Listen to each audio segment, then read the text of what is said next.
সমস্ত ফেনা সমূহকে সমুদ্রের মধ্যে জমিয়ে ফেলার পর আল্লাহ তাআলা পানিকে অর্ডার দেয়, হে পানি তুমি শক্ত হয়ে যাও, এমন শক্ত হয়ে যাও যে শক্ত হলে আমি পৃথিবীর মধ্যে আসমান থেকে একটি কঙ্কর ফেলানোর পরে এই কঙ্করটা জমিনে দেবে না যায়, এই কঙ্করটা ফেলানোর পরে জমিনের মধ্যে বিদ্যমান থাকে এবং এমন ভাবে বিদ্যমান থাকে মানুষের চক্ষু নজরে আসে। আল্লাহ তাআলার আদেশ ক্রমে জমিনটা এমন সমতল ভূমি হয়ে যায়, বলেন সুবহানাল্লাহ। হে পৃথিবী, আমার বন্ধুর জন্য তোমরা একত্র হয়ে যাও। একত্র হওয়ার আগে আমি একটি ঘর বানাইতেছি, যে ঘরের নাম বাইতুল্লাহ। আল্লাহ তাআলা বলেন, এই ঘর বানানোর সময় আমি আমার সমস্ত কুদরতের সব বিষয়বস্তু দিয়ে এই ঘরকে বানিয়েছি।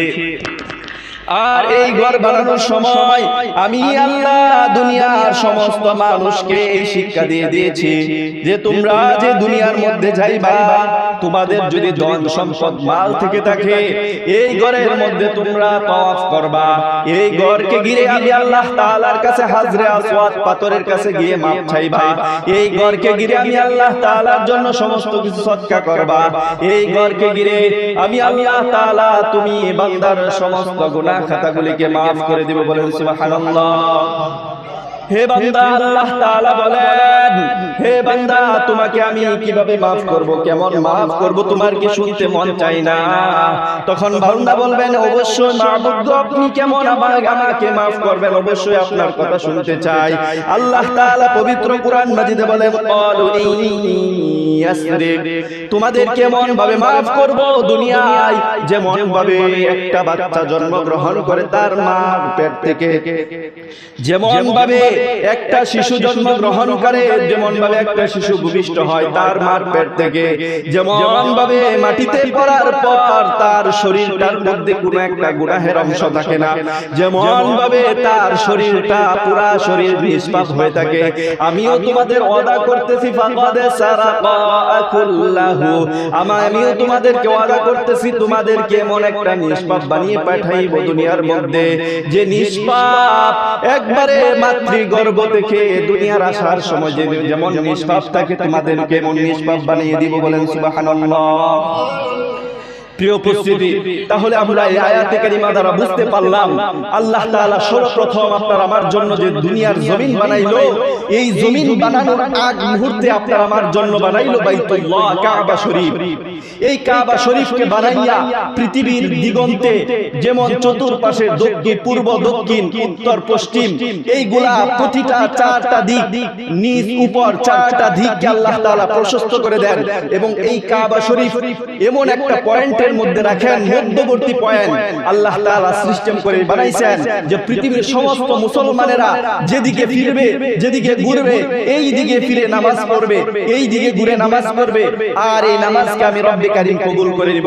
আর যাদের সামর্থ্য থাকে, আল্লাহ তাআলা যাদেরকে সামর্থ্য দিয়ে থাকে, তারা যেন ইবাদতে মালি, ইবাদতটা পরিপূর্ণ করে, তারা যেন হজকে আদায় করে, তারা যেন উমরা করে, এটা তাদের জন্য দিয়ে দিয়েছে।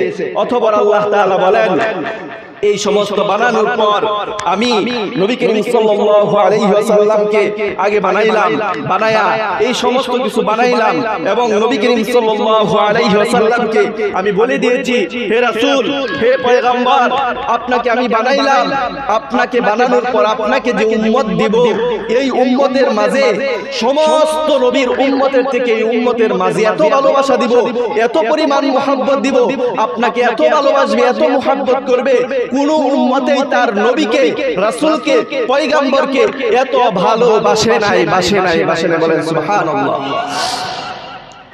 আল্লাহ তাআলা বলেন, হে নবী, আপনাকে আমি ওয়াদা করতেছি, কারণ আপনি হলেন আমার হাবিবুল্লাহ, আমার প্রিয় বন্ধু, আপনি আমার হাবিবুল্লাহ, আপনার নামের সাথে আমার নাম মিল, আপনার হরফের সাথে আমার হরফ মিল, আপনাকে দুনিয়ার মধ্যে প্রেরণ করেছি, আপনি যদি বলেন আপনাকে কেউ কষ্ট দেয়, তাদেরকে সাথে সাথে শাস্তি দিয়ে দিব, আপনি শুধু যদি একবার বলেন আমি তাদের সাথে সাথে শাস্তি দিয়ে দিব।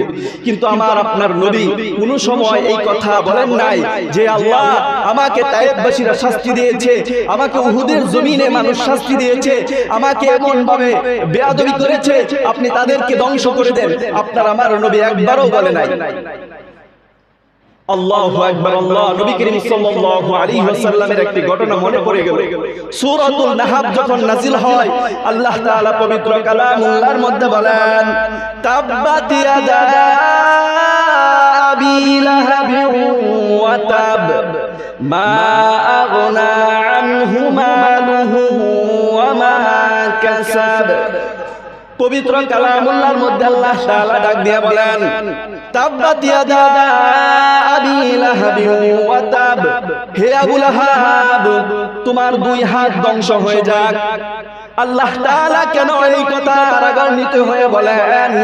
কেননা নবী করিম সাল্লাল্লাহু আলাইহি ওয়াসাল্লাম যখন পাহাড়ের মধ্যবর্তী মানুষকে ডাক দিয়ে বললেন, হে পাহাড়ের মধ্যবর্তী মানুষেরা, তোমরা শুনো, তোমাদেরকে আমি এমন একটা সংবাদ দিব, তোমাদেরকে আমি এমন একটা সংবাদ দিব, এমন একটা কথা বলবো যে কথাটি তোমাদের জন্য অতি গুরুত্বপূর্ণ। তোমরা কি আমাকে আলামিন হিসেবে বিশ্বাস করো কিনা?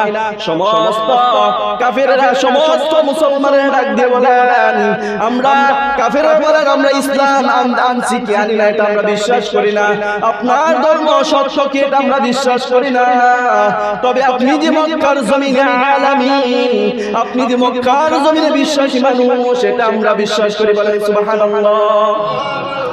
এই কথা বলতে দেরি আল্লাহ রাসূল সাল্লাল্লাহু আলাইহি ওয়াসাল্লাম ডাক দিয়ে বলেন, হে মানুষেরা, হে আমার উম্মতেরা, তোমরা শুনো, আমি যদি বলি এই পাহাড়ের পিছনে তোমাদের জন্য একটি শত্রু বাহিনী অপেক্ষা করতেছে, এই মুহূর্তে তোমাদের উপরে এই শত্রু বাহিনীরা ঝাঁপিয়ে পড়বে, এই কথাকে তোমরা বিশ্বাস করবা? সমস্ত কাফের মুসলমান সবাই এক কথায় উত্তর দিল, জি বিশ্বাস করব। আল্লাহ রাসূল সাল্লাল্লাহু আলাইহি ওয়াসাল্লাম ডাক দিয়ে বলেন, তাহলে শুনো, আল্লাহর পক্ষ থেকে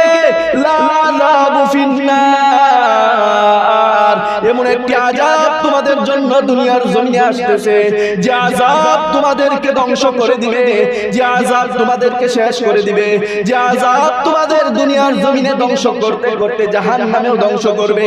এই কথা কি তোমরা বিশ্বাস করেছো? সবাই বলল হাত উত্তোলন করে, অবশ্যই বিশ্বাস করেছি। কিন্তু আবু লাহাব বলে, তাব্বান লাকা লিহাযা ফি জামাআতানা, বলেন নাউযুবিল্লাহ, মাআযাকাল্লাহ। আল্লাহ রাসূলের এই কথা শুনতে দেরি সাথে সাথে আবু লাহাব বলে ওঠে, ধ্বংস হয়ে যাক তোমার দুই হাত, তুমি যেমনি ভাবে মিথ্যা কথা বলেছো। আল্লাহ তাআলা বলেন, হে আবু লাহাব, তুই এটা কি করলি? তুই এটা জবান দিয়ে কি বললি? আমি আমার বন্ধুকে হাবিবুল্লাহ উপাধি দিয়েছি, আমি আমার বন্ধুকে এত ভালোবাসি, তুই কেন আমার বন্ধুকে এই কথা বললি? আল্লাহ তাআলা সাথে সাথে সূরাতুল লাহব নাজিল করে বলেন, তাব্বাত ইয়াদা আবি লাহাবিন ওয়া তাব, আমার বন্ধুর হাত ধ্বংস হবে না, আমি তোর হাত ধ্বংস করে দিতেছি। হে আবু লাহাব, এখনো সময় রয়েছে, তুই ভালো হয়ে যা। আল্লাহ তাআলা এই কথা বলার পর সমস্ত কাফের বেঈমান ইহুদিরা যখন ইসলাম ধর্মকে গ্রহণ করে নেয়, মুসলমানরা যখন আরো শক্ত করে ইসলামকে গ্রহণ করে নেয়, সবার জবানে রাসূলের প্রেমের জন্য গজল গেয়ে ওঠে, হে রাসূল তোমায় ভালোবাসি, অন্তরেতে শুধু মুখে না, হে রাসূল তোমায় ভালোবাসি, অন্তরেতে শুধু মুখে না, জান্নাতের আশায় নয় হে রাসূল, জাহান্নাম কেও ডরি না, হে রাসূল তোমায় ভালোবাসি, অন্তরেতে শুধু মুখে না, জান্নাতের আশায় নয় হে রাসূল, জাহান্নাম কেও ডরি না। বলেন সুবহানাল্লাহ। আল্লাহ রাসূল সাল্লাল্লাহু আলাইহি ওয়াসাল্লামকে ভালোবাসতে হবে নিজের মা বাবা থেকে। আপনার আমার কলিজার রাসূলকে ভালোবাসতে হবে নিজের সন্তানাদি থেকে। আপনার আমার রাসূলকে ভালোবাসতে হবে নিজের জীবন থেকে। আপনার আমার রাসূলকে যদি বিন্দু মাত্র ভালোবাসা আপনার আমার জীবন থেকে, আপনার আমার কলিজা থেকে না হয়, কসম ওই খোদার আপনার আমার জন্য হাউজে কাউসারের পানির ব্যবস্থা হবে না। আর যখন আপনি আপনার মা বাবা থেকে, আপনার সন্তানাদি থেকে, আপনার আহাল পরিবার থেকে, স্বয়ং আপনার নিজের জীবন থেকে রাসূলের জন্য ভালোবাসা বেশি করে দিবেন, কসম ওই খোদার আল্লাহর রাসূল সাল্লাল্লাহু আলাইহি ওয়াসাল্লাম বলেন, আমি ওই বান্দার জন্য হাউজে কাউসারের পানি নিয়ে দাঁড়িয়ে থাকব এবং তাকে শাফাআত করে করে আহলান সাহলান জানিয়ে জান্নাতে প্রবেশ করাইব। বলেন সুবহানাল্লাহ। প্রিয় উপস্থিতি, রাসূল সাল্লাল্লাহু আলাইহি ওয়াসাল্লামকে আগে বানাইছেন, অতঃপর দুনিয়ার জমিন, অতঃপর আস্তে আস্তে দুনিয়ার জমিনে যে সমুদ্র, এই সমুদ্র থেকে কাবা শরীফ, কাবা শরীফকে বানানোর পর দুনিয়ার জমিন। কাবা শরীফ কিসের জন্য বানাইছেন? লম্বা ইতিহাস। কাবা শরীফ কেন বানাইছেন? কাবা শরীফ আমাদের করণীয় কি?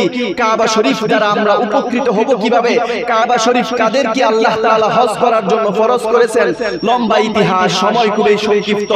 তবে আপনাদেরকে সূরাতুল ইব্রাহিমের 3 নম্বর আয়াত থেকে একটি আয়াতে কারিমা তেলাওয়াত করেছি। এই আয়াতে কারিমার শানুজুলের মধ্যে পাওয়া যায়, আল্লাহ যখন বাইতুল্লাহকে বানায়, বাইতুল্লাহর সিস্টেমটা ছিল গোলাকৃতি। গোলাকৃতি আল্লাহ তাআলা এই বাইতুল্লাহর সামঞ্জস্য করে একবারে আরশ বরাবর এমন একটি রাস্তা তৈরি করে দিয়েছিল, যে রাস্তা থেকে আল্লাহ তাআলা সর্বসময় আল্লাহ তাআলার খাস রহমত বর্ষিত করতে। বলেন সুবহানাল্লাহ। আর বান্দা যারা গুনাহ করতে করতে একবারে নিকৃষ্ট হয়ে যাইতো, আল্লাহ তাআলা তাদেরকে বলে দিত যে তোমরা যাও, তোমরা এই পাহাড়ের, এই কাবা শরীফের হাজরা আজওয়ার যে পাথরটি ছিল সাদা, এই পাথরটিতে মানুষ চুম্বন করতে করতে তার গুনাহের ভার নিতে নিতে পাথরটি হয়ে গেল কালা। এই কালো পাথরটিকে তোমরা চুম্বন করো, তোমাদের গুনাহ, সমস্ত গুনাহ ঝরে যাবে। কিন্তু ইহুদি বেঈমান খ্রিস্টানরা বুঝে নাই, না বুঝার কারণে আল্লাহ বলছে একভাবে বিধান, আর তারা গ্রহণ করেছে অন্যভাবে বিধান। কেমন ভাবে গ্রহণ করেছে? তারা মনে করেছে এই পাথরের কাছে যাইতে হইলে তো, এই কাবা শরীফের কাছে যাইতে হইলে তো আমরা গুনাহ করেছি, আমার শরীরের পোশাক, আমার মাথার কাপড়, পায়ের আপনার পরনের কাপড়, এই সমস্ত কাপড়ও তো গুনাহগারের কাপড়, এই কাপড়গুলো আমাদের গ্রহণ করা যাবে না। এই কাপড়গুলা খুলে উলঙ্গ হয়ে তায়েফ করতে। বলেন নাউজুবিল্লাহ। আল্লাহ রাসূল সাল্লাল্লাহু আলাইহি ওয়াসাল্লাম যখন হযরত ঈসা আলাইহিস সালামের 500 বছর পর জন্ম লাভ করেন, হযরতে আবু বকর রাদিয়াল্লাহু তাআলা আনহু নবী করিম সাল্লাল্লাহু আলাইহি ওয়াসাল্লামের সর্বপ্রথম সাহাবী, যুবকদের মধ্যে, বৃদ্ধদের মধ্যে, সর্ব অবস্থায় মানুষের মধ্যে হযরত আবু বকর রাদিয়াল্লাহু তাআলা আনহু নবী করিম সাল্লাল্লাহু আলাইহি ওয়াসাল্লামের মৃত্যুর আগ পর্যন্ত উনার যে দৃষ্টান্ত ছিল, উনার যে ভূমিকা ছিল, একেবারে বলা যায় না, বলতে গেলে অনেক সময়ের প্রয়োজন। আবু বকর রাদিয়াল্লাহু তাআলা আনহু ঘটনাটা এই জন্যই বললাম, নবী করিম সাল্লাল্লাহু আলাইহি ওয়াসাল্লামের জীবদ্দশায় যতবারই আল্লাহ রাসূল হজ করেছেন আবু বকরকে নিয়ে, যতবারই মানুষকে দাওয়াত দিয়েছেন আবু বকরকে নিয়ে, উনার থেকে হাদিসটি বর্ণিত। উনি তখন বলেন যে তোমরা তাওয়াফ করো, তোমরা কাবা শরীফকে ঘিরে তাওয়াফ করো এবং কাবা শরীফের হাজরা আসওয়াদে চুম্বন